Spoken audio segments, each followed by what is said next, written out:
നവഗ്രഹങ്ങളിൽ ഈശ്വരൻ എന്ന പദം ശനിക്ക് സ്വന്തമാണ്. ശനീശ്വരൻ എന്നും മന്ദമായി സഞ്ചരിക്കുന്നത് കൊണ്ട് ശനൈശ്വരൻ എന്ന് പറയാറുണ്ടെങ്കിലും എല്ലാവർക്കും ശനിയെ ഭയമാണ്. അതിന് കാരണം കണ്ടകശനി, ഏഴരശനി, അഷ്ടമശനി കാലങ്ങളിൽ നമ്മൾ അനുഭവിച്ച ദുരിതങ്ങളാകാം.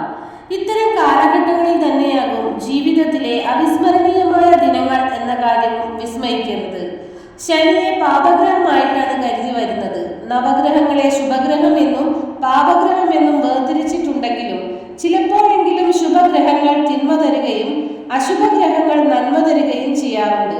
പാപകർമ്മങ്ങളിൽ ആകൃഷ്ടരായവർക്ക് ദുരിതഫലങ്ങൾ കൊടുക്കുന്നതും സത്കർമ്മങ്ങൾ ചെയ്യുന്നവർക്ക് സദ്ഫലങ്ങൾ കൊടുക്കുന്നതും ഗ്രഹങ്ങളാണ്. ഒരു ന്യായാധിപതി കുറ്റവാളിക്ക് ശിക്ഷ കൽപ്പിക്കുന്നത് കൊണ്ട് ആ ന്യായാധിപതിയെ കുറ്റപ്പെടുത്തിയിട്ട് എന്ത് കാര്യം? ആ ന്യായാധിപതി തന്നെയാണ് നിരപരാധിയെ രക്ഷിക്കുന്നതെന്ന കാര്യവും വിസ്മരിക്കരുത്. അത് തന്നെയാണ് ശനിയും ചെയ്യുന്നത്.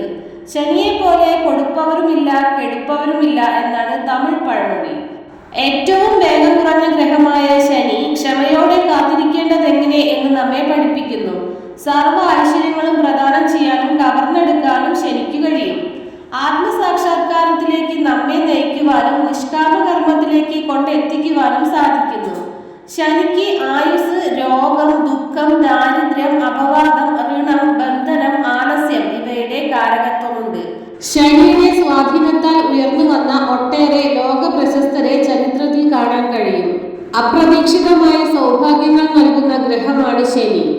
ശനി ഗ്രഹനിലയിൽ എവിടെ നിൽക്കുന്നു എന്നറിഞ്ഞാൽ ഒരു വ്യക്തിയുടെ ജനനം മുതൽ മരണം വരെയുള്ള കാര്യങ്ങൾ വ്യക്തമായി മനസ്സിലാക്കുവാൻ സാധിക്കുന്നതാണ്. ശനി ഉച്ചത്തിലോ സ്വക്ഷേത്രത്തിലോ ആയി കേന്ദ്രത്തിൽ നിന്നാൽ പഞ്ചമഹാപുരുഷയോഗങ്ങളിൽ ശശമഹായോഗമാണ്. ശനിയെ ഭയപ്പെടുകയല്ല വേണ്ടത്, ആദരിക്കുക. ആനുകൂല്യങ്ങൾ ലഭിക്കും, നന്മ തരും.